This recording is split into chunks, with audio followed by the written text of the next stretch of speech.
Hi friends, welcome to today's Miss Minty Minute. This is a time where you as a student there at your desk and I as an Adventist school counselor take time to connect on what can sometimes be the hardest kinds of things, hard things. During this time together, I want to strengthen your skill set around academics, around social pieces, and absolutely around spiritual pieces so you can better mirror the heart of Jesus. The purpose of our school counseling sessions together is for me to connect with you, even though I'm not there in your classroom or able to hang out with you by your locker in the hallway or walk to you with class when the bell rings. This connection time is designed for a way for you to feel valued and important. It's a time where we can work to make you successful in your schoolwork, in your relationships, and in your future. I wanted to share with you that last school year, I spent weekly time with about 25 high schoolers. This was a 30-minute dedicated, really sacred meeting where we met together alongside one another, and I was able to support them in whatever they were dealing with. It could be whatever was happening that day or that week, whatever life was handing them. But you know what? No matter what, it didn't matter if the student was male or female, village or dorm, freshman or senior, it didn't matter, because inevitably we spent every second of our time together talking about one thing: pressure. Because in reality, in high school, you're facing all kinds of pressure, right?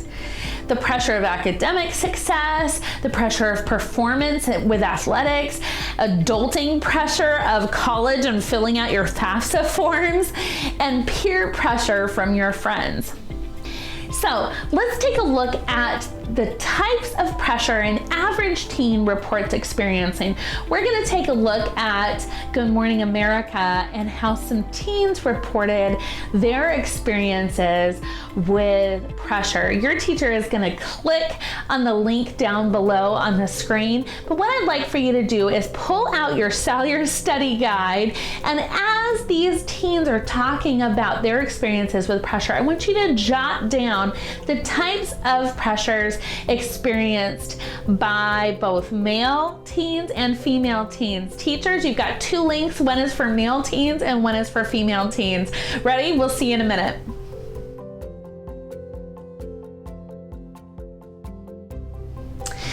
So, what'd you think? No matter what the pressure or stressors on teens, we can actually think of pressure or stress as being divided into two different types: eustress and distress. Now, we've heard of being in distress, right? Distress is the negative form of pressure, the negative form of stress. But eustress, and that's the one we don't hear about very often, is positive pressure, like the stress of getting ready for a banquet, performing in a band or gymnastics performance, or graduating, right? Those are all positive, but they're still stressors, right? It's important that we recognize them as being stressful, but the eustress events come with more energy, more self-awareness, and more confidence. That's how you can tell they're positive stressors. All right? And then again, as I mentioned, distress or de-stress, those are the negative body reactions to stressors. So distress is pressure maybe like a final exam, could be a cyberbullying incident, or a breakup. These stressors leave you with less energy, less self-awareness, and less confidence.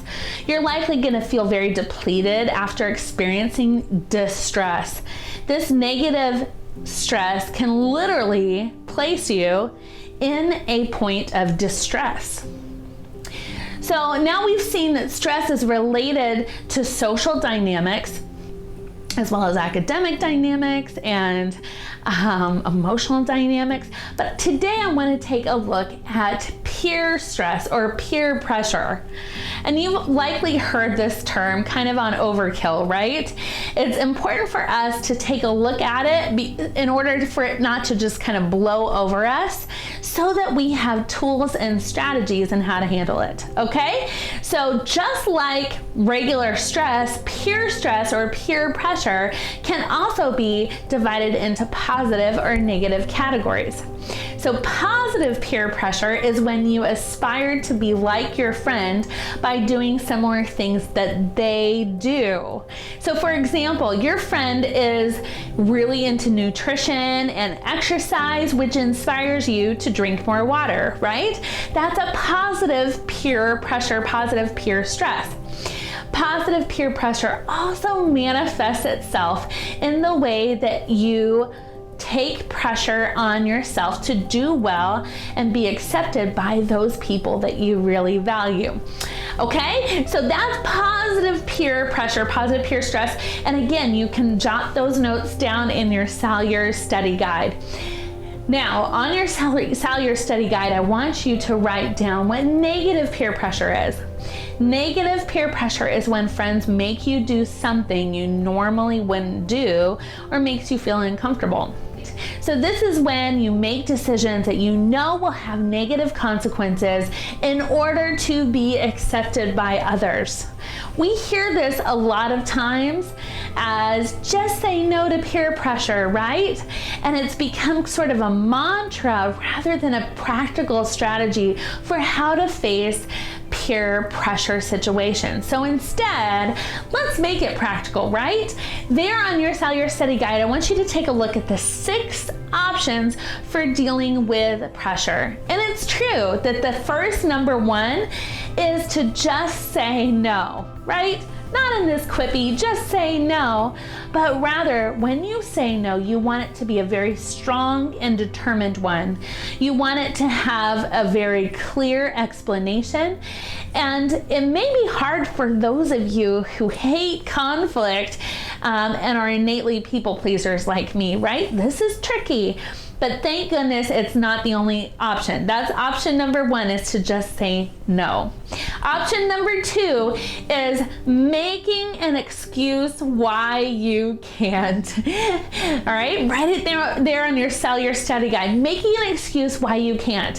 Maybe you have something else to do. Maybe you have to be somewhere at a specific time, or your mom will kill you. These are all very good excuses, and it really doesn't matter which one you use. Just stick to it.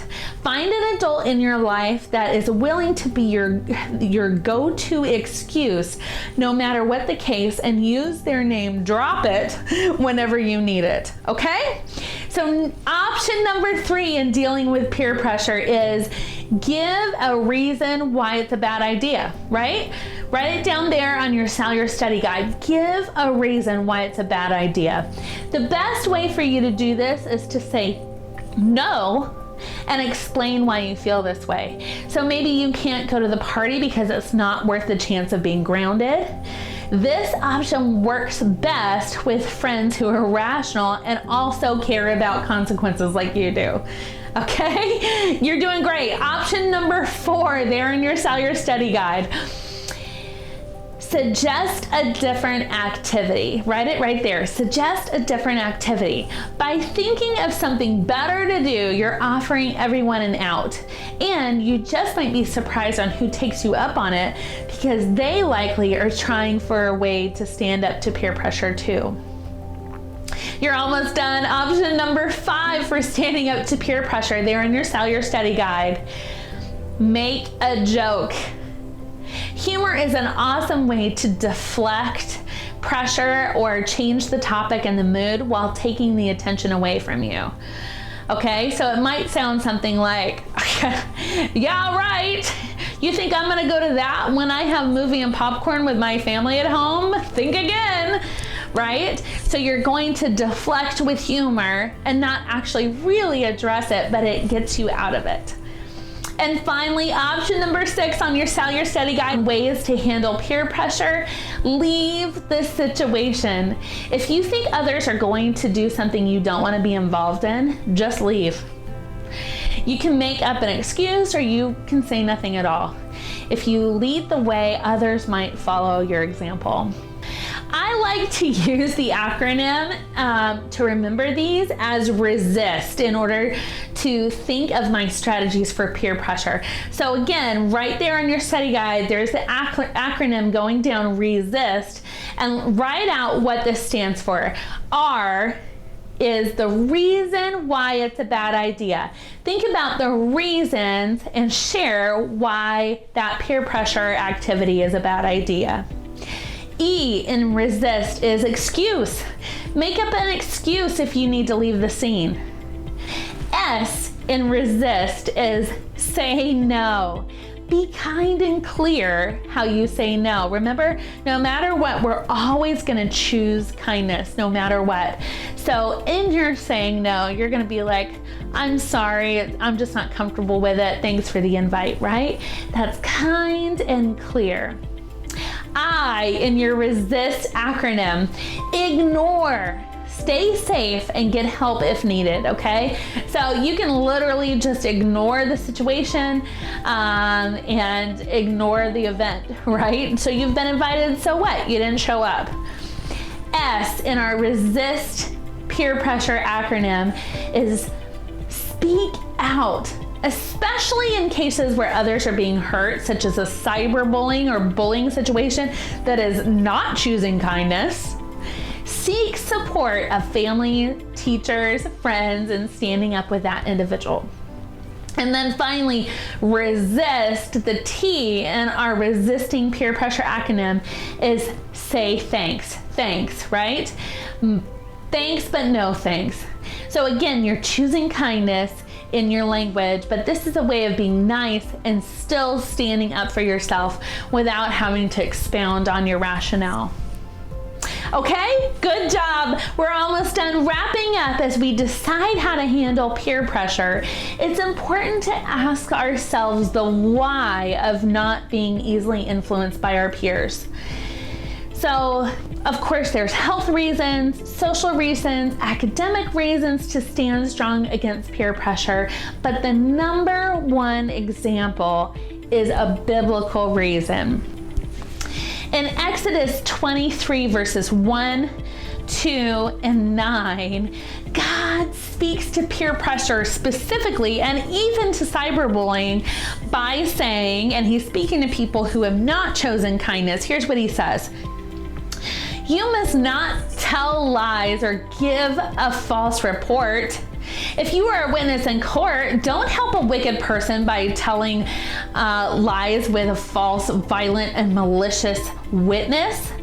And in verse 9 it says, you must not mistreat or oppress the foreigner. You know what it's like to be a foreigner. You know what it feels like. So don't exclude others. And finally, verse 2 says, you must not do wrong just because everyone else is doing it.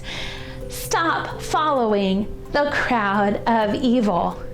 And I love that because God is directly speaking to us and calling us to stand up for what is right in the face of peer pressure.